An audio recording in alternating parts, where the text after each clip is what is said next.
ibadah haji. Nah, apa ya yang dimaksud dengan ibadah haji? Bagaimana ya cara kita melakukannya? Untuk itu, perhatikan video ini sampai selesai ya. Nah, adik-adik, secara bahasa haji berarti bersungguh-sungguh atau menyengaja. Nah, sedangkan secara istilah haji berarti berkunjung atau berziarah ke Baitullah dengan tujuan untuk beribadah kepada Allah Subhanahu wa taala untuk mendekatkan diri dengan syarat, rukun dan waktu yang telah ditentukan oleh syariat Islam. Adik-adik, tahukah kalian apa saja rukun ibadah haji? Dan bagaimana ya cara kita melakukan ibadah haji? Nah, rukun ibadah haji yang pertama yaitu ihram. Ihram adalah pernyataan niat saat kita mulai melaksanakan ibadah haji. Wajib haji meliputi ihram dari miqat, yaitu memakai pakaian ihram. Pria menggunakan 2 helai kain ihram tanpa jahitan. Nah, sedangkan perempuan memakai pakaian tertutup kecuali muka dan telapak tangan. Adapun sunnah ihram diantaranya yaitu mandi, memotong kuku, mencukur rambut ketiak dan kemaluan, memakai wangi-wangian, memakai baju ihram, dan memperbanyak membaca talbiyah. Rukun ibadah haji yang kedua yaitu wukuf. Wukuf merupakan berkumpulnya jamaah haji di Padang Arafah pada tanggal 9 Dzulhijjah dari waktu zuhur hingga terbitnya fajar pada tanggal 10 Dzulhijjah. Wukuf di Padang Arafah ini merupakan rukun haji yang paling utama dan merupakan puncak dari ibadah haji. Nah, maka dari itu apabila seseorang tidak melaksanakan wukuf, maka hajinya tidak sah. Nah, adik-adik, tahukah kalian apa saja wajib wukuf itu?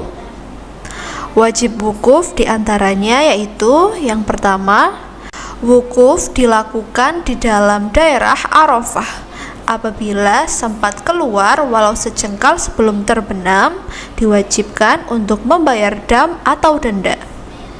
Yang kedua, wukuf dilakukan hingga terbenam matahari. Apabila mengakhirinya sebelum terbenam, maka wajib membayar dam atau denda.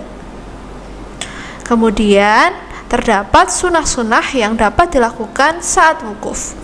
Di antaranya yaitu yang pertama, melakukan sholat duhur dan asar di jamak dan qashar. Yang kedua, mendengarkan secara khidmat khutbah Arafah. Yang ketiga, memperbanyak zikir, doa, atau membaca Al-Quran. Rukun ibadah haji yang ketiga yaitu tawaf. Tawaf adalah mengelilingi Ka'bah sebanyak 7 kali putaran dengan cara berjalan memutar berlawanan dengan arah jarum jam dimulai dan diakhiri di Hajar Aswad. Nah, tawaf dalam ibadah haji ini disebut dengan tawaf ifadah.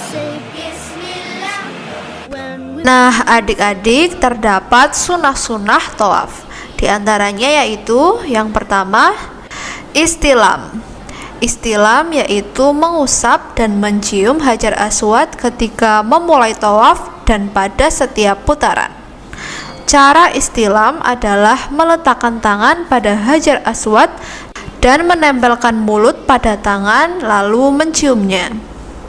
Sunnah yang kedua yaitu pada 3 putaran pertama bagi laki-laki melakukan harwalah atau berlari-lari kecil.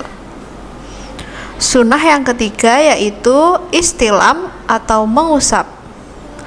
Rukun Yamani atau sudut Ka'bah yang menghadap ke arah Yaman. Rukun Yamani tidak sunnah dicium. Adapun selain Hajar Aswad dan rukun Yamani maka tidak disunahkan untuk diusap.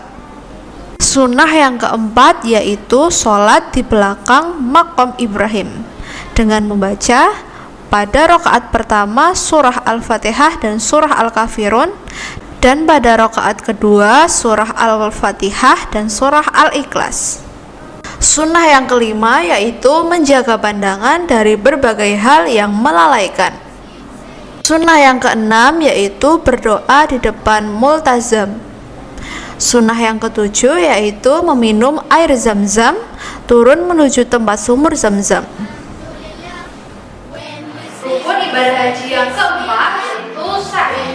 Sa'i merupakan berlari-lari kecil sebanyak 7 kali putaran dari Shafa ke Marwah dengan cara berbolak-balik. Nah, sa'i dilaksanakan setelah melakukan sholat sunnah 2 rakaat setelah melakukan tawaf. Berikut ini adalah syarat-syarat melakukan sya'i. Yang pertama, dilakukan setelah tawaf ifadah ataupun tawaf kudum. Yang kedua, dimulai dari Bukit Safa dan diakhiri di Bukit Marwah.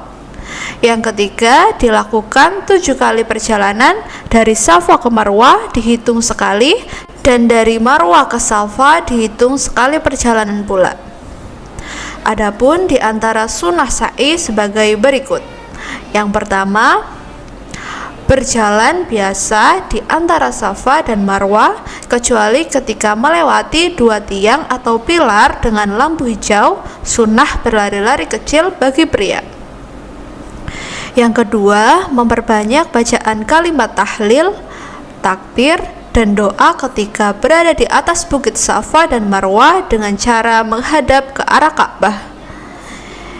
Yang ketiga, membaca doa di sepanjang perjalanan Safa ke Marwah. Rukun ibadah haji yang kelima yaitu tahallul.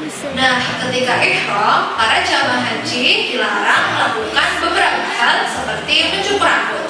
Nah, pada saat tahallul inilah beberapa hal yang dilarang saat ihram boleh kembali dilakukan. Tahallul dilakukan dengan cara memotong rambut paling sedikit 3 helai. Namun banyak dari para jamaah pria yang mencukur rambutnya hingga tipis.